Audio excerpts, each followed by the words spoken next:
Shalom, selamat pagi Bapak Ibu Saudara yang dikasihi Tuhan Yesus. Salam sejahtera buat saudara semua dimanapun berada. Saya kembali mengajak Bapak Ibu Saudara untuk bersaat teduh dan berdoa dalam renungan penuntun kehidupan setiap hari. Kiranya damai sejahtera dan sukacita oleh Roh Kudus senantiasa melimpah dalam hati dan kehidupan kita semua. Tema firman Tuhan hari ini berjudul Kuat Melalui Proses. Ayat firman Tuhan terdapat di dalam Ulangan 31 ayat 6. Demikianlah firman Tuhan. Kuatkan dan teguhkanlah hatimu, janganlah takut dan jangan gemetar karena mereka, sebab Tuhan Allahmu, dialah yang berjalan menyertai engkau. Dia tidak akan membiarkan engkau dan tidak akan meninggalkan engkau. Saudaraku yang dikasihi Tuhan Yesus, pernahkah saudara melihat sebuah latihan militer secara langsung atau melalui televisi? Tentu saja, latihan tersebut tidak hanya dilakukan satu hari, tetapi bisa sampai berminggu-minggu atau berbulan-bulan. Mereka dilatih sangat disiplin dan keras. Mereka juga dilatih agar memiliki mental yang kuat sampai akhirnya mereka siap untuk bertugas.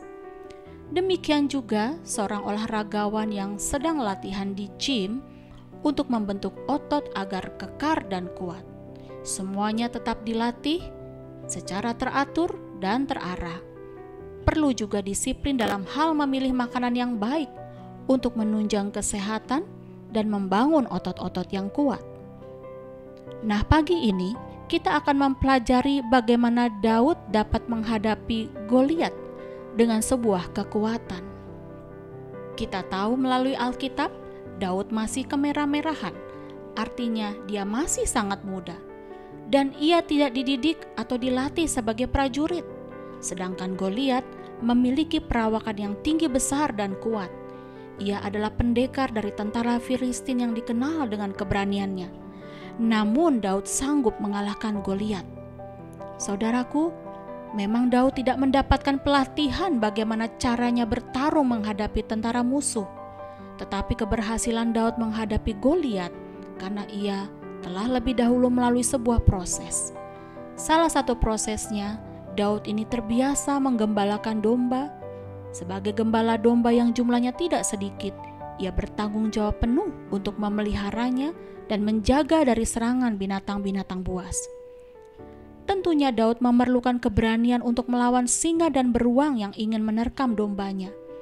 Dan tahukah saudara, pada akhirnya kita mendapatkan pelajaran yang berharga dari kisah Daud ini, bahwa persekutuan Daud dengan Allah telah membawa Daud kepada pengalaman-pengalaman kehidupan dan yang rohani dengan Tuhan. Ia mengalami penyertaan dan pertolongan Tuhan secara nyata, baik ketika Daud berhasil melawan singa dan beruang yang menerkam dombanya, dan keberhasilan Daud melawan Goliat.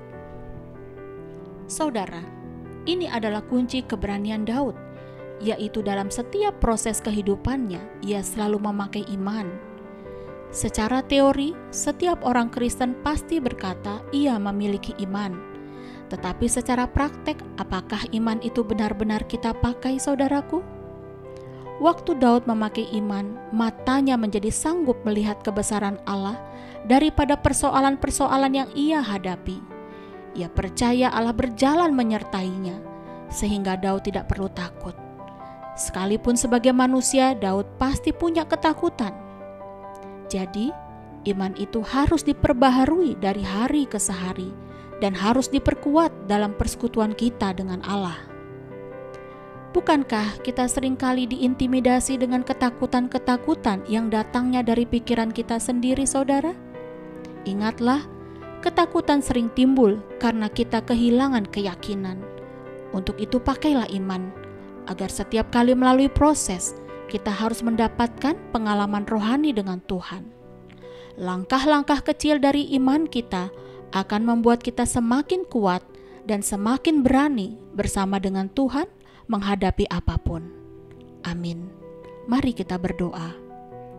Bapa di dalam surga, terima kasih buat kebenaran firman-Mu pagi hari ini, di mana kami boleh belajar dari Daud, bahwa keberaniannya dan kepercayaannya kepadamu semakin kuat melalui pengalamannya bersama dengan Engkau. Ajarlah kami Bapa, untuk setiap hari kami memperbarui iman kami dan memakainya untuk mengalahkan raksasa-raksasa yang ada di depan kami.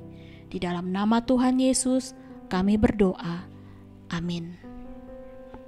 Kiranya berkat yang sempurna dari Allah Bapa kita, kasih karunia dari Tuhan Yesus Kristus, dan persekutuan yang indah dengan Roh Kudus menyertai kita semua dari sekarang ini sampai selama-lamanya. Maju terus dalam tuntunan Tuhan, saudara. Tetap semangat. Sampai jumpa esok hari. Tuhan Yesus memberkati.